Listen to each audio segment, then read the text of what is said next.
Hello everyone, welcome to knowledge mall. और आज की वीडियो है 67 बीपीएससी के लिए करंट अफेयर्स का सेट। अगर आप सीडीपीओ का एग्जाम देने वाले हैं तो भी आपके लिए ये वीडियो काफ़ी हेल्पफुल है, तो वीडियो को एंड तक जरूर देखें। तो आज है क्वेश्चन पहला, भारतीय वायुसेना ने फरवरी 2022 में किस देश की वायुसेना के साथ जोधपुर वायुसेना स्टेशन पर ईस्टर्न ब्रीज 6 नामक एक द्विपक्षीय अभ्यास में हिस्सा लिया?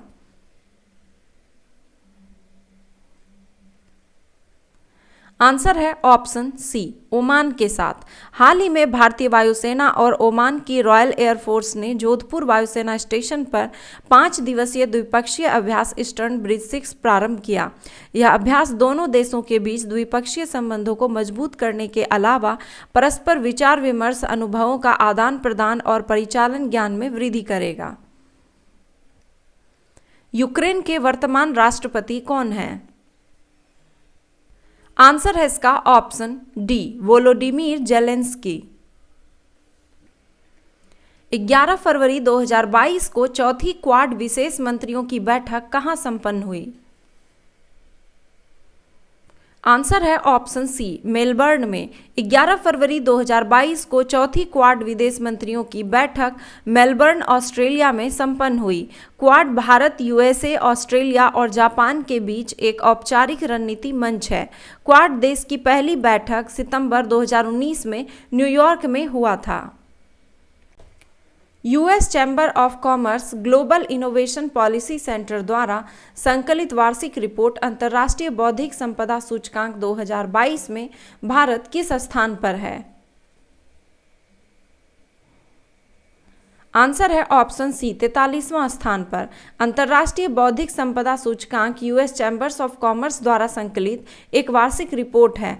भारत ने अपने समग्र अंतर्राष्ट्रीय बौद्धिक संपदा में 38.6% अंकों के साथ 55 देशों में से 43वें स्थान पर है। इस सूचकांक में अमेरिका 95.4% के साथ इस सूचकांक में शीर्ष स्थान पर है। इकोनॉमिस्ट इंटेलिजेंस यूनिट द्वारा जारी EIU लोकतंत्र सूचकांक 2021 में कौन सा देश पहले स्थान पर है?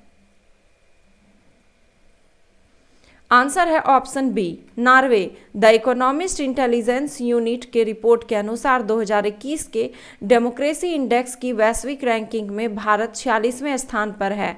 इस रिपोर्ट में नॉर्वे सबसे ऊपर है। फरवरी 2022 में दुनिया का सबसे बड़ा इग्लू कैफे कहाँ खोला गया है? आंसर है ऑप्शन डी, गुलमर्ग में। जम्मू कश्मीर के गुलमर्ग के प्रसिद्ध स्की रिजॉर्ट सैलानियों के आकर्षण का मुख्य केंद्र बना हुआ है। यह दुनिया का सबसे बड़ा इग्लू कैफे है। किस भारतीय हॉकी खिलाड़ी को world games athlete of the year 2021 पुरस्कार से सम्मानित किया गया है? आंसर है ऑप्शन सी, PR श्रीजेश को। 31 जनवरी 2022 को राष्ट्रीय महिला आयोग का 30वां स्थापना दिवस समारोह का आयोजन वर्चुअली किया गया। इसकी थीम क्या थी? आंसर है option A, see the change maker. 31 जनवरी 2022 को राष्ट्रीय महिला आयोग का 30वां स्थापना दिवस समारोह का आयोजन वर्चुअली तरीके से किया गया। इस समारोह की theme see the change maker थी। प्रधानमंत्री नरेंद्र मोदी ने वीडियो कॉन्फ्रेंस के माध्यम से इस कार्यक्रम को संबोधित किया। वर्तमान राष्ट्रीय महिला आयोग के अध्यक्ष रेखा शर्मा हैं। 15 दिसंबर 2021 को कोलकाता के दुर्गा पूजा में शामिल होने के बाद वर्तमान में भारत की कितनी अमूर्त संस्कृति विरासत मानवता की यूनेस्को की अमूर्त संस्कृति विरासत की प्रतिनिधि सूची में शामिल है?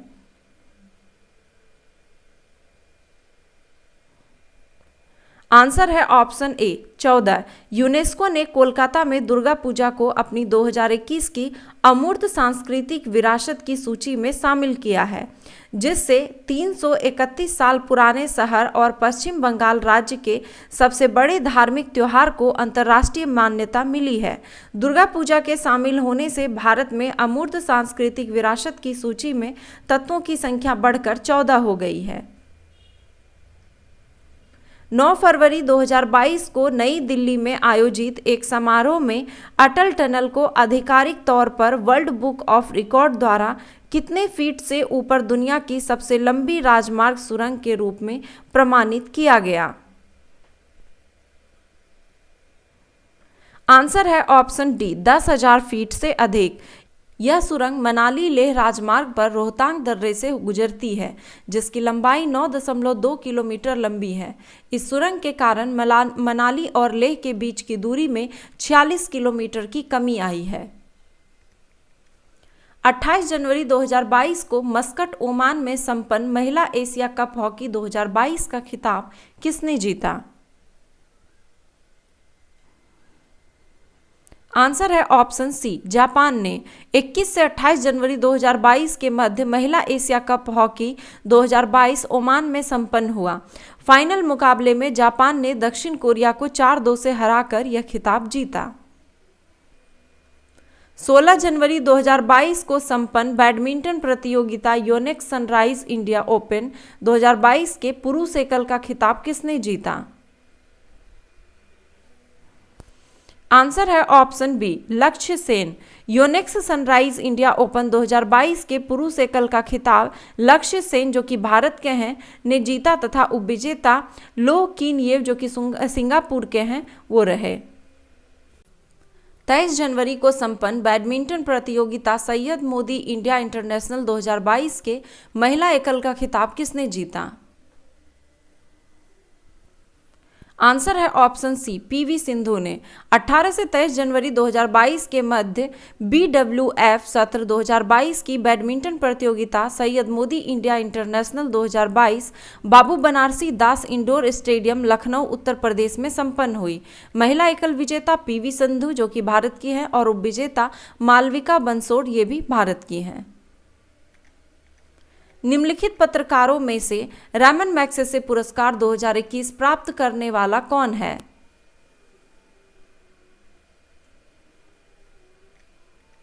आंसर है ऑप्शन ई। ऑप्शन ई में इसका आंसर हो जाएगा उपयुक्त में से एक से अधिक। अगर आप 67th बीपीएससी की तैयारी कर रहे हैं तो 67th बीपीएससी के लिए 15 प्रैक्टिस सेट दिए जा रहे हैं 150 क्वेश्चंस के साथ, जिसके पीडीएफ का प्राइस रखा गया है मात्र 199 रुपी। आपको पेमेंट के लिए दिए गए क्यूआर कोड का इस्तेमाल करना है या फिर दिए गए अकाउंट नंबर का, और उसका स्क्रीनशॉट आप दिए गए व्हाट्सएप नंबर पर सेंड करें। रैमन मैग्सेसे पुरस्कार 2021 पाने वालों में बांग्लादेश के डॉक्टर फिरदौसी कादरी और पाकिस्तान के मोहम्मद अमजद साकिब, साथ ही फिलीपींस मत्स्य पालन और सामुदायिक पर्यावरणविद रॉबर्टो बैलोन, अमेरिकी नागरिक स्टीवन मुंशी, जो मानवीय कार्यों के लिए काम करते हैं और शरणार्थियों की मदद करते हैं, तथा खोजी पत्रकारिता के लिए इंडोनेशियाई वॉचडॉग को प्रदान किया गया। नाटो नेताओं का 31वां औपचारिक बैठक जून 2021 में कहां हुआ? आंसर है ऑप्शन ए, ब्रुसेल्स, बेल्जियम में। नाटो उत्तरी अटलांटिक संधि संगठन के शासनाध्यक्षों की औपचारिक बैठक 14 जून 2021 को ब्रुसेल्स, बेल्जियम में आयोजित की गई। नाटो का मुख्यालय ब्रुसेल्स, बेल्जियम है। नाटो के सदस्य देश 30 हैं। स्थापना इसका हुआ है 4 अप्रैल 1949 को। भारतीय मूल के एंटोनियो कोस्टा किस देश के प्रधानमंत्री नियुक्त किए गए हैं? आंसर है ऑप्शन ए, पुर्तगाल के। दिव्यांगों के लिए ओलंपिक जाना जाता है।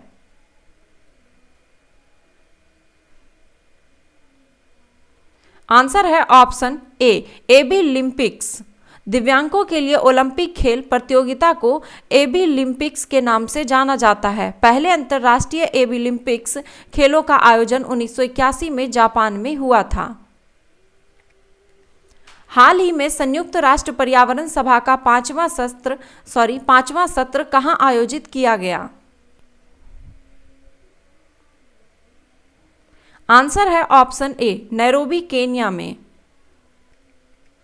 Yonex All England Open badminton championship 2021 के पुरुष एकल विजेता कौन थे?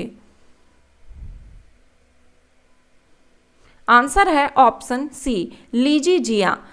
Yonex All England Open badminton championship March 2021 में बर्मिंघम इंग्लैंड में संपन्न हुआ।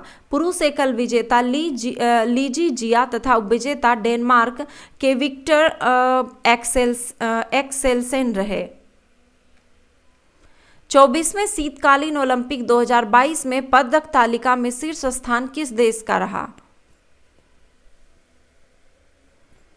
आंसर है ऑप्शन सी, नॉर्वे का।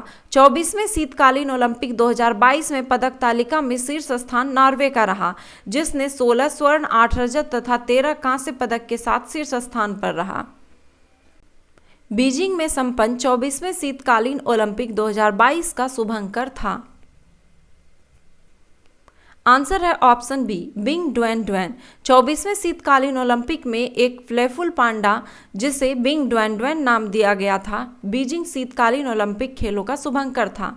सुई रॉन रॉन ये 24वें शीतकालीन पैरालंपिक का शुभंकर, बिंग ड्वेन ड्वेन ये 24वें शीतकालीन ओलंपिक का शुभंकर, ये अच्छे से आप ध्यान में रखें। मिराई तोवा ये 32वां टोक्यो ओलंपिक का शुभंकर और सोमाइटी 16वां टोक्यो पैरालंपिक का शुभंकर। एशिया का सबसे बड़ा बायोगैस गोवर्धन प्लांट कहाँ स्थापित किया गया है? आंसर है ऑप्शन बी, इंदौर मध्य प्रदेश में। प्रधानमंत्री नरेंद्र मोदी ने 19 फरवरी 2022 को इंदौर में 550 टन कचरा प्रतिदिन क्षमता वाले गोबर गैस संयंत्र का उद्घाटन किया। इससे प्रतिदिन लगभग 17,000 किलोग्राम सीएनजी तथा 100 किलोग्राम ऑर्गेनिक कंपोस्ट निकलेगी। फ्लाई ऐश प्रबंधन और उपयोग मिशन किसके द्वारा प्रस्तावित किया गया है? आंसर है ऑप्शन बी, राष्ट्रीय हरित न्यायाधिकरण द्वारा। राष्ट्रीय हरित न्यायाधिकरण ने 18 जनवरी 2022 को फ्लाई ऐश बंधन और उपयोग मिशन का गठन किए जाने का निर्देश दिया। इसका उद्देश्य मुख्य रूप से तापीय विद्युत संयंत्रों से निकलने वाली राख के स्वच्छ रखरखाव और निस्तारण तथा अन्य संबंधित मुद्दों का समन्वय एवं अनुश्रवण करना है। सैन्य अभ्यासों या ऑपरेशनों के संदर्भ में निम्नलिखित में से कौन सा युग्म सम्मिलित नहीं है?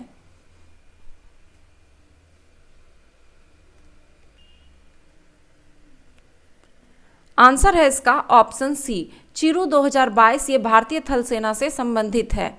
ये गलत दिया गया है क्योंकि ये रूस, चीन, ईरान की नौसेना ने ओमान की खाड़ी में चिरू 2022 समुद्री अभ्यास किया। इस युद्ध अभ्यास का उद्देश्य तीनों देशों की नौसेनाओं के बीच व्यवहारिक सहयोग को गहरा करना है। सी ड्रैगन 22 यह अमेरिका के नेतृत्व वाला युद्ध अभ्यास है।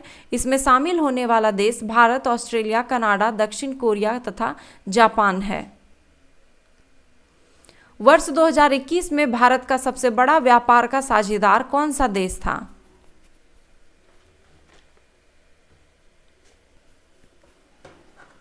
आंसर है इसका ऑप्शन सी, अमेरिका। तो ये थे 25 क्वेश्चंस का सेट। आपने स्कोर कितना किया कमेंट बॉक्स में जरूर लिखें। वीडियो पसंद आया तो एक लाइक करें और शेयर करें दोस्तों के साथ। धन्यवाद।